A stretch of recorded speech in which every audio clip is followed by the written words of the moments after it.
کہ وہاں فرمایا گیا تھا کہ تین جو سب سے بڑے بڑے گناہ ہیں، والذین لا يدعون مع اللہ الہا آخر، وہ لوگ کہ جو اللہ کے ساتھ کسی اور الہ کو پکارتے نہیں ہیں، کسی اور سے دعا نہیں کرتے، ولا يقتلون النفس التي حرم اللہ الا بالحق، نہیں انسانی جان کو قتل کرتے ہیں جسے کہ اللہ نے محترم قرار دیا ہے مگر حق کے ساتھ، یعنی کوئی قانون کی دفعہ ان کے اوپر لاگو ہو جائے تو بات دوسری ہے، قتل عمد کے قصاص میں قتل ہوگا، یا یہ کہ زنا اگر شادی شدہ مرد یا عورت کرتے ہیں تو ان کی سزا جو ہے وہ رجم ہے، جو قتل کی ایک بہت ہی شدید شکل ہے، یا مرتد کی سزا قتل ہے، اور یا پھر یہ ہے کہ کافر کو قتل کیا جا سکتا ہے جو حربی ہو، جس کے ساتھ جو جنگ ہے وہ ڈکلیئرڈ ہو۔ ان چار صورتوں کے علاوہ کسی انسان کو کسی حالت میں کسی جذبے کے تحت قتل کرنا جائز نہیں ہے، حرام ہے، حرام مطلق ہے۔ یہ ہمارے ہاں جو وہ عزت کے نام پر آنر کلنگز جو ہو رہی ہوتی ہیں، یہ سب کے سب جو ہیں جرم ہے اسلام کی نگاہ میں، کسی کو یہ حق حاصل نہیں ہے کہ اس طرح سے اپنے ہاتھ میں قانون کو لے لیں۔ لیکن اس کے بعد فرمایا تھا کہ جو لوگ یہ کام کرتے ہیں تو پھر یہ ہے کہ یلقا اساما، وہ اس کی پاداش بھگت کر رہیں گے، یضاعف لہ العذاب یوم القیامہ، ان کے لیے قیامت کے دن عذاب دگنا کر دیا جائے گا، بڑھا دیا جائے گا، وَيَخْلُدْ فِيهِ مُهَانًا، اور وہ رہیں گے اس میں ہمیشہ ہمیش نہایت ذلت کے ساتھ، رسوا ہو کر، إِلَّا مَن تَابَ وَآمَنَ وَعَمِلَ عَمَلًا صَالِحًا، اس میں استثناء ہے کہ جو توبہ کرے اور تجدید ایمان کرے یا ایمان لائے، اگر پہلے کافر تھا تو ایمان لائے گا، اور اگر پہلے مسلمان تھا لیکن یہ کہ یہ گناہ سرزد اس سے ہوا تو گویا کہ ایک طرح کے کفر میں وہ داخل ہو گیا تھا، ایمان حقیقی سے محروم ہو گیا تھا، تو گویا کہ تجدید ایمان کرے، الا من تاب وآمن وعمل عملا صالحا، اور پھر اس کا عمل تبدیل ہو جائے، عمل درست ہو جائے، غلط کام کو فی الواقع چھوڑ دے، فاولئک یبدل اللہ سیئاتہم حسنات، تو یہ وہ لوگ ہیں کہ اللہ تعالیٰ ان کی برائیوں کو بھلائیوں سے بدل دے گا۔ یہ بات جو ہے بہت بلند ہے، اس میں اللہ تعالیٰ کی طرف سے وعدہ جو ہو رہا ہے کہ فاولئک یبدل اللہ سیئاتہم حسنات وکان اللہ غفورا رحیما ومن تاب وعمل صالحا، پھر دوبارہ تکرار کے ساتھ یہ بات آ چکی ہے، جو توبہ کرے اور پھر عمل اچھا کرے، فإنہ یتوب الی اللہ متابا، تو وہ ہے جو حقیقت میں توبہ کرتا ہے اللہ کی جناب میں جیسے کہ توبہ کرنی چاہیے، عمل میں کوئی تبدیلی نہ ہو، اور توبہ کی تسبیح ہوتی رہے، استغفر اللہ ربی من کل ذنب واتوب الیہ، آپ نے 10 تسبیحیں کر لی، 1000 مرتبہ کہہ لیا، یہ سب زیرو ہے اللہ کی نگاہ میں۔ ذکر کا ثواب مل جائے گا کہ اتنا وقت آپ نے اللہ کا نام لیا ہے، اللہ کا ذکر کیا ہے، اس کا ثواب تو ملے گا، لیکن یہ توبہ نہیں ہے، اس سے کسی گناہ کی معافی کا کوئی سوال نہیں ہوتا، اس سے برائیوں کے بھلائیوں میں بدلنے کا کوئی امکان نہیں ہے، اس سے اس کی سزا سے بچنے کی کوئی سبیل نہیں ہے۔ اب سورہ تحریم میں خاص طور پر ایک خاص جو پس منظر ہے اس کے اعتبار سے یہ آیت آ رہی ہے، یا ایھا الذین آمنوا توبوا الی اللہ توبۃ نصوحا، اے وہ لوگوں جو ایمان لائے ہو، اے ایمان کے مدعیوں، دعوے داروں، توبہ کرو اللہ کی جناب میں، لیکن وہ توبہ خالص ہونی چاہیے، توبۃ نصوحا۔ اس سورہ مبارکہ کے پس منظر کو نوٹ کیجئے تو اس میں ایک خطا اجتہادی کہہ لیجئے حضور سے ہو گئی تھی صلی اللہ علیہ وسلم، اگرچہ وہ خطا جانب خیر میں تھی، اچھے کام کے لیے تھی، برے کام کے لیے نہیں تھی، کہ آپ نے اپنی ازواج مطہرات کی دل جوئی کے لیے ایک شے جو اللہ کی طرف سے آپ کے لیے حلال تھی اس کو استعمال نہ کرنے کی قسم کھا لی، تو اس پر حضور کو روکا گیا، یا ایھا النبی لم تحرم ما احل اللہ لک تبتغی مرضات ازواجک، اے نبی کیوں آپ اپنے اوپر حرام ٹھہراتے ہیں وہ شے جو اللہ نے آپ کے لیے حلال قرار دی ہے؟ کیا آپ اپنی بیویوں کی رضا جوئی کے لیے ایسا کر رہے ہیں؟ واللہ غفور الرحیم، اللہ غفور ہے، رحیم ہے، اللہ نے آپ کی اس خطا سے درگزر کیا ہے، لیکن قد فرض اللہ لکم تحلۃ ایمانکم، اللہ تعالیٰ نے راستہ تمہارے لیے کھول دیا ہوا ہے کہ ایسی قسموں کو کھولا جا سکتا ہے، جس کے لیے کہ سورہ مائدہ کے اندر کفارہ دے دیا گیا، تو گویا کہ حضور کو یہاں حکم دیا جا رہا ہے کہ آپ اپنی اس قسم کا کفارہ دیجئے، قسم کا، اور یہ جو قسم ہے اس کو کھول دیجئے۔ نمبر 2 پہ پھر 2 ازواج مطہرات کا معاملہ آیا کہ حضور نے ایک راز کی بات کہی ایک زوجہ محترمہ سے، لیکن انہوں نے وہ راز جو ہے وہ دوسری زوجہ محترمہ کو پہنچا دیا جن میں زیادہ آپس میں قریبی تعلق تھا. تو گویا کہ یہ بھی ایک طرح سے خیانت ہو گئی، اس لیے کہ راز جو ہے وہ تو ایک امانت ہوتا ہے، اور خاص طور پر عائلی زندگی میں میاں بیوی کے درمیان کے جو معاملات ہوتے ہیں وہ تو بہت ہی رازداری پر مبنی ہوتے ہیں. اس لیے ان میں سے کوئی چیز جو ہے جس کو خاص طور پر کہا گیا ہو کہ یہ ایک راز کی بات ہے جو تم سے کہہ رہا ہوں، کسی اور سے کہنا نہیں ہے، تو اس میں جو غلطی ہوئی ہے وہ بھی ایک بڑی غلطی تھی حضرت عائشہ صدیقہ رضی اللہ تعالی عنہا ان کی. تو ان دونوں کے پس منظر میں پھر تیسری بات آئی کہ اہل ایمان اگر تم غافل ہو اپنے اہل و عیال کی طرف سے اس اعتبار سے کہ ان کا کردار کیسا بن رہا ہے، وہ اللہ کے بندے ہیں یا کوئی غلطیاں کر رہے ہیں، خطا کر رہے ہیں، تو دیکھو یہ تم ان کے ساتھ جو ہے وہ محبت نہیں کر رہے، عداوت کر رہے ہو. اس لیے کہ تمہاری اس نرمی، تمہاری اس شفقت اور ان محبت کے اندر اس درجے بڑھ جانا کہ اس میں اللہ تعالیٰ کے جو حرام کردہ امور ہیں ان میں بھی تم ملوث ہو جاؤ، تو یہ گویا کہ در حقیقت تم اپنے آپ سے بھی دشمنی کر رہے ہو اور ان سے بھی دشمنی کر رہے ہو. اپنے آپ سے دشمنی کر رہے ہو کہ تمہاری عاقبت خراب ہوگی، ان سے دشمنی کر رہے ہو کہ ان کی اگر تربیت غلط ہو جائے گی تو گویا کہ وہ جہنم کا نوالا بنیں گے. اب اس تین چیزوں کے پس منظر میں فرمایا جا رہا ہے یا ایھا الذین آمنوا توبوا الی اللہ توبۃ نصوحا، اے ایمان والو، اے ایمان کے دعوے دارو، اللہ کے جناب میں توبہ کرو، لیکن توبہ خالص نصوحا. پہلی بات تو یہ جانیے، میں نے بھی یقیناً پہلے بھی عرض کیا ہوگا لیکن دہرانے میں کوئی حرج نہیں ہے، عربی زبان میں یہ دو الفاظ بہت قریب ہیں، آبا یعوب اوبن اور تابا یتوب توبن یا توبتن. آبا یعوب اوبن بھی ہوتا ہے واپس لوٹنا، لیکن یہ ہے کسی یعنی مادی چیز کی طرف سے واپس لوٹنا.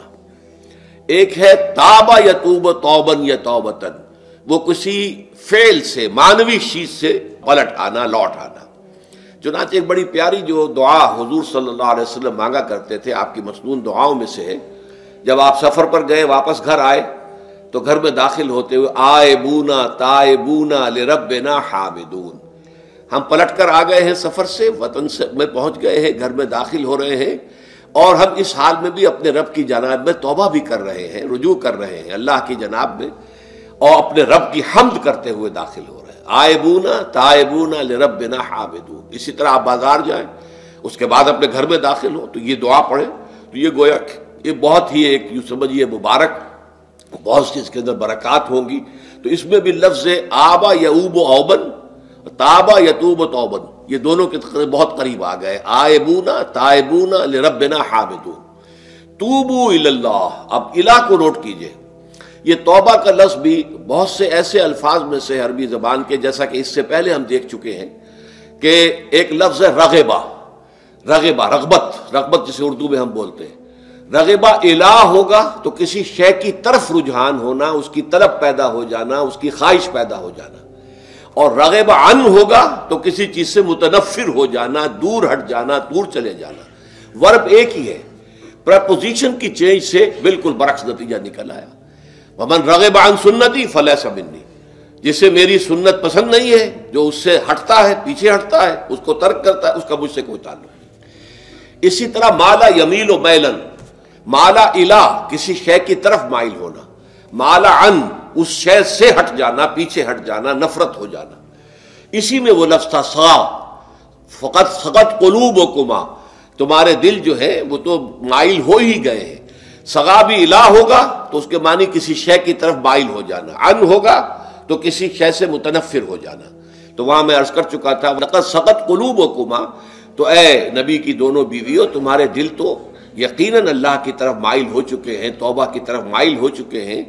لیکن زبان سے یہ کہتے ہوئے کہ حضور معاف کر دیجئے غلطی ہو گئی، یہ اس میں ذرا حجاب آ رہا ہے. ظاہر بات ہے شوہر اور بیوی کے درمیان جس طرح کا تعلق ہوتا ہے تو اس میں یہ کہ بسا اوقات اپنی غلطی کو واضح الفاظ میں تسلیم کرنے میں کچھ ہچکچاہٹ سی ہوتی ہے.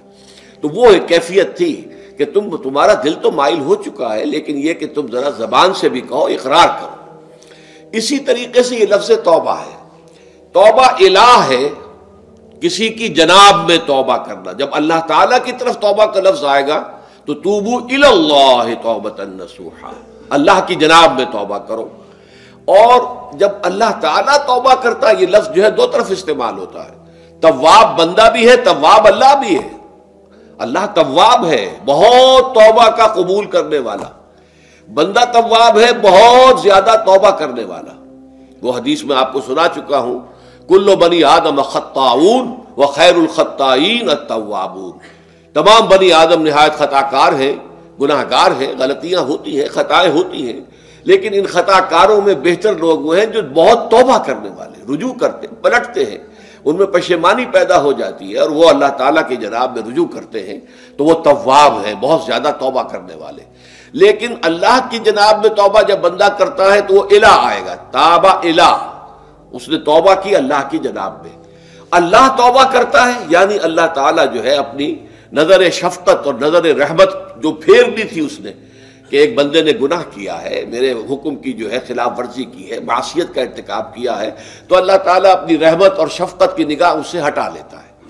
لیکن جب بندہ توبہ کرتا ہے تو پھر اللہ تعالیٰ بھی رجوع فرماتا ہے اور اپنی شفقت اور رحمت اور مغفرت کے ساتھ بندے کی جانب متوجہ ہو جاتا ہے۔ لیکن وہاں تابہ اعلیٰ آئے گا، تب علینا، اے پروردگار ہماری توبہ کو قبول فرما، وہ الہ کے ساتھ آئے گا۔ ہم جب توبہ کریں گے تو وہ الہ کے ساتھ آئے گا۔ تو یہاں فرمایا توبو الی اللہ، اللہ کی جناب میں توبہ کرو، پلٹو، رجوع کرو، اور توبۃ نصوحا، خالص توبہ۔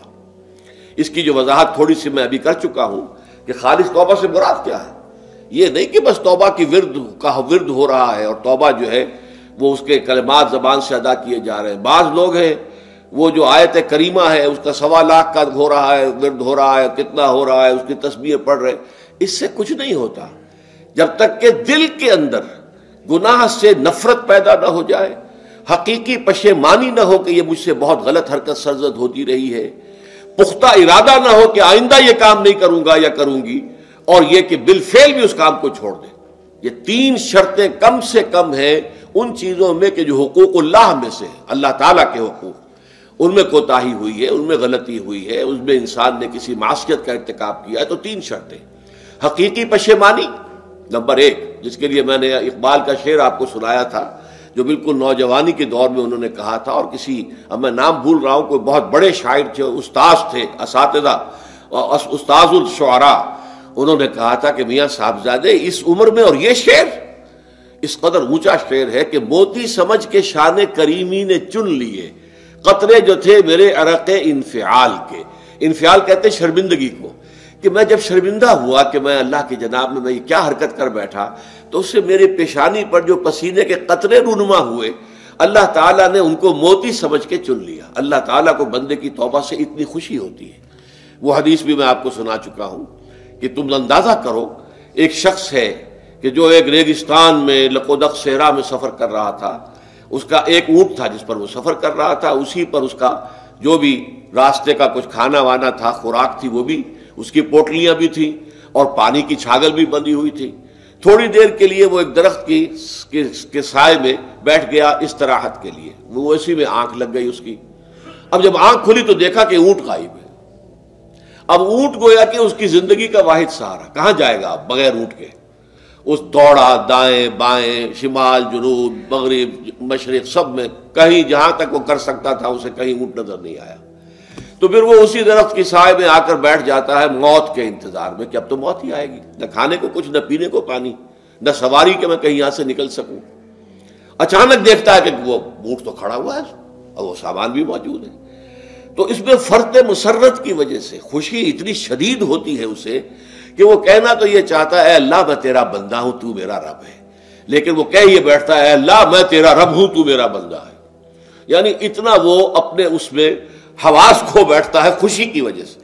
اتنی ہی خوشی ہوتی ہے اللہ تعالیٰ کو اپنے کسی گناہ گار بندے کی توبہ سے۔ اب آپ اندازہ کیجئے، یہ ہے جو تشبیہ حضور صلی اللہ علیہ وسلم نے توبہ کی عظمت کے لیے بیان کی۔ تو اس کے حوالے سے، اور میں آپ کو فلسفے کے طور پر بھی بتا چکا ہوں کہ بہت بڑی غلطی جو ہے، جیسے ان دونوں صورتوں کا جو مرکزی مضمون میں نے بتایا تھا کہ خاندانی زندگی میں 2 انتہائی کیفیات پیدا ہوتی ہیں، یا میاں بیوی کی موافقت نہیں ہو رہی تو آخری حد ہے طلاق، یا یہ ہے کہ اتنی محبت ہو گئی ہے کہ محبت کی وجہ سے شریعت کی حدود کے اندر رد و بدل ہو رہا ہے۔ تو پہلے کے موضوع کے اوپر سورہ طلاق ہے اور دوسرے موضوع کے اوپر سورہ تحریم ہے۔ تو طلاق کے معاملے میں بھی عیسائیوں سے جو بہت زیادہ غلطی، بہت بڑی سرزد ہوئی، وہ یہ ہے کہ حضرت عیسیٰ نے یہ فرمایا تھا کہ جو شخص اپنی بیوی کو طلاق دیتا ہے گویا کہ ناحق، وہ گویا کہ اس سے زنا کرواتا ہے، یعنی یہ کہ طلاق ہو گیا اس کو، اب وہ بیچاری جو ہے وہ بے شوہر کے ہے، عام طور پر مطلقہ سے کوئی شادی نہیں کرتا، تو اب اس کے فتنے میں مبتلا ہونے کا امکان موجود ہے، وہ زناکاری پر آمادہ ہو سکتی ہے۔ تو جس شخص نے اسے غلط طلاق دی تھی در حقیقت وہ ذمہ دار ہوگا اس زناکاری کا جو وہ کر رہی ہے۔ یہ اصل میں ایک اخلاقی تعلیم تھی جس کو کہ انہوں نے قانونی سمجھ لیا اور طلاق کا دروازہ بند کر دیا، حالانکہ شریعت موسوی میں طلاق کا راستہ کھلا تھا جیسے شریعت محمدی میں، کہ اگر کوئی صورت ایسی ہے کہ مزاج نہیں مل رہا ہے تو ٹھیک ہے، علیحدہ ہو جاؤ، سیپریشن کا راستہ کھلا ہوا ہے۔ اگرچہ اللہ کو حلال چیزوں میں سب سے زیادہ ناپسند طلاق ہے، اللہ چاہتا یہی ہے کہ یہ بندھن بندھ جائے تو بندھا رہے ساری عمر،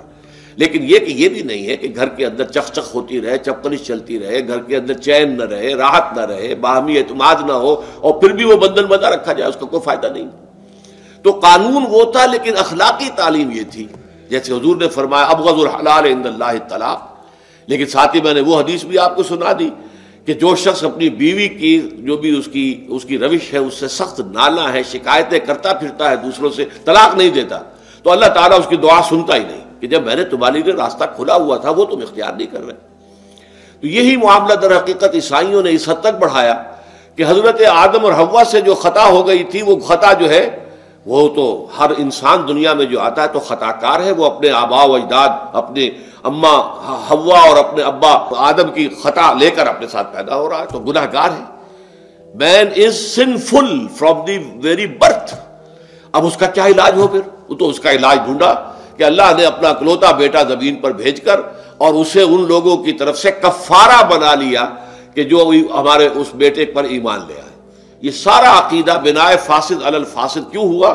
کہ توبہ کے بارے میں تصور ان کا غلط ہو گیا۔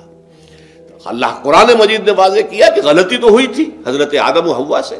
شیطان کے بہکانے میں آ گئے تھے، لیکن یہ کہ پھر انہوں نے توبہ کی، اللہ نے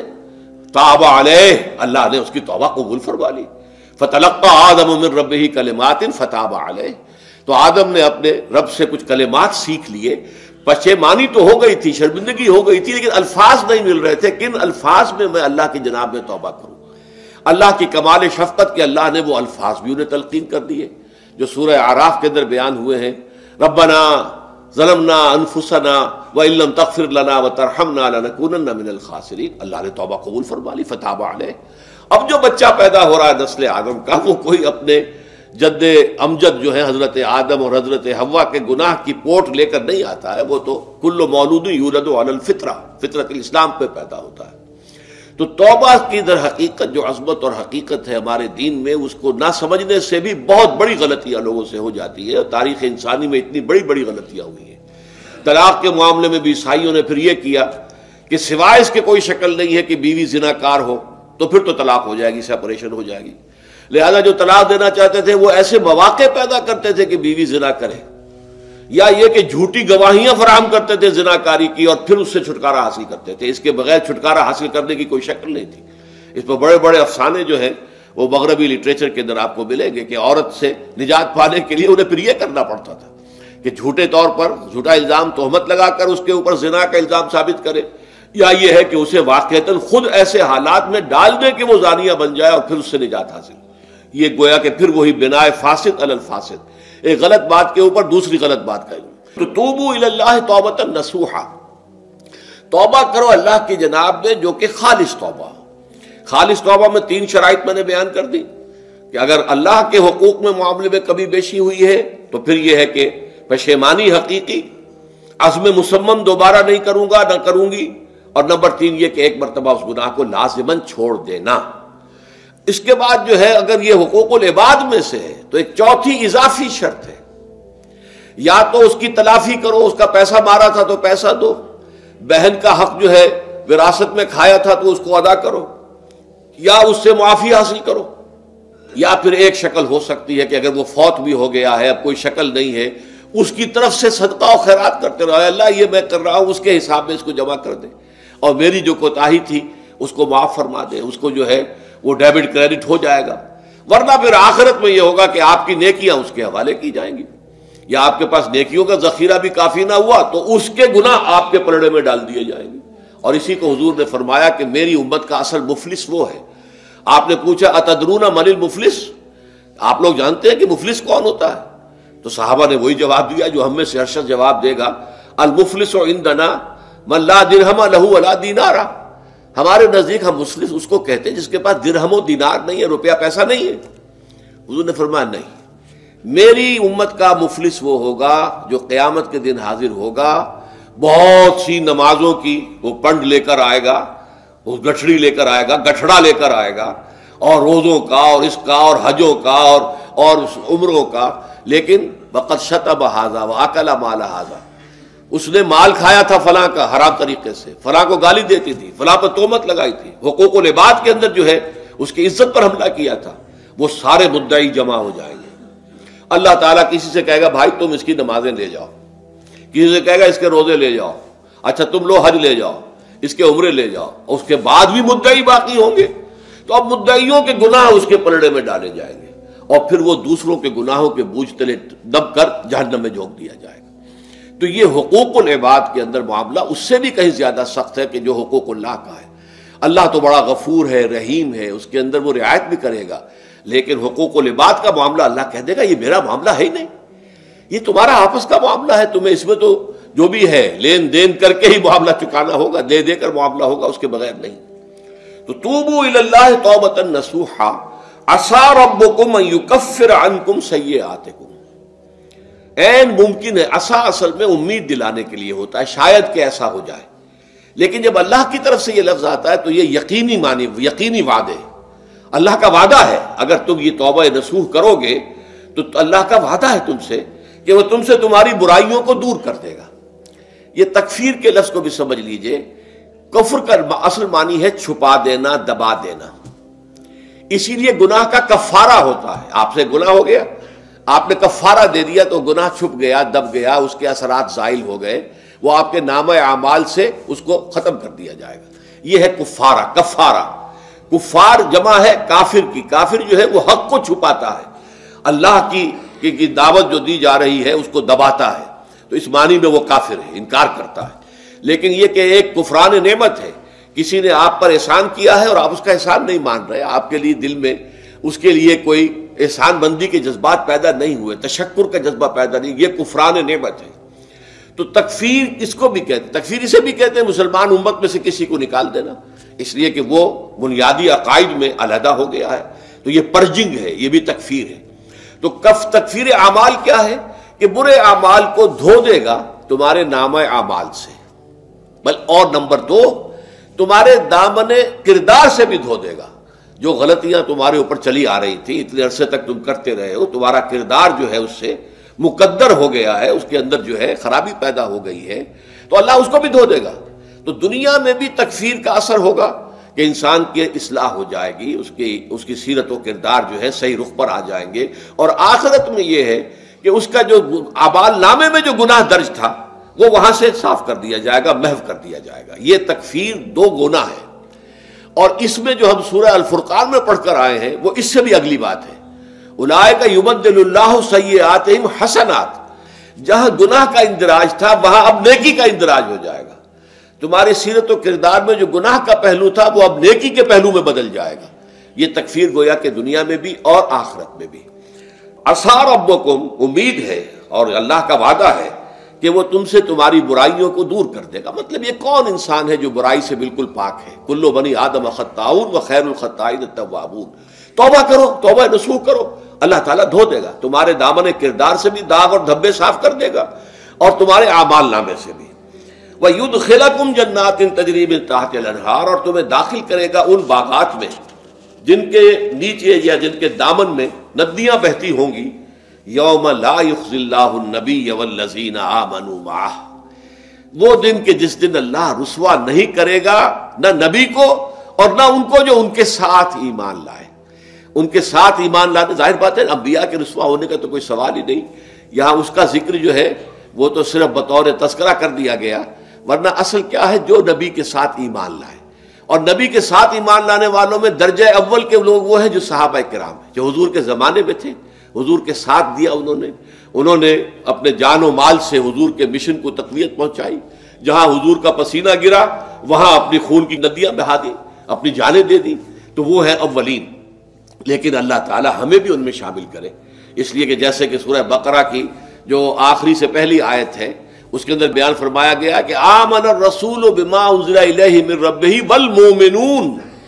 ایمان لائے رسول محمد صلی اللہ علیہ وسلم اس چیز پر کہ جو ان کے اوپر ان کے رب کی طرف سے نازل کی گئی، اور ایمان لائے صاحب ایمان، وہ صاحب ایمان سب کے سب شامل ہو جائیں گے۔ تو قیامت کے دن اللہ تعالیٰ رسوا نہیں کرے گا، یوم لا یخزی اللہ النبی والذین آمنوا معہ، جس دن کہ اللہ تعالیٰ رسوا نہیں کرے گا نہ اپنے نبی کو صلی اللہ علیہ وسلم اور نہ ہی ان کو کہ جو ان کے ساتھ ایمان لائے۔ اور یہ آخرت کی رسوائی جو ہے بہت بڑی رسوائی ہے۔ دنیا کی رسوائی انسان جو ہے اس کو بہت ہلکا سمجھے، آخرت کی رسوائی بہت بڑی ہے۔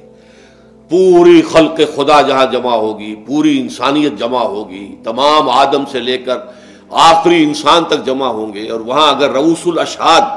ہمارا پردہ چاک کیا جائے، ہمارے گناہوں کو جو ہے اعلان کیا جائے، تو وہ کتنی بڑی رسوائی ہوگی۔ اسی لیے یہ دعا مانگتے رہنا چاہیے، اللہم ربنا اجرنا من خزی الدنیا والآخرہ، اے اللہ ہمیں بچا لے، دنیا اور آخرت دونوں کی رسوائی سے بچا لے۔ دنیا کی رسوائی یہ ہے کہ آپ کی کسی غلط کام کا چرچا ہو جائے، دنیا کے اندر پھیل جائے، آپ کی جو ہے عزت جو ہے وہ داغدار ہو جائے، اس سے بھی اے اللہ بچا لے،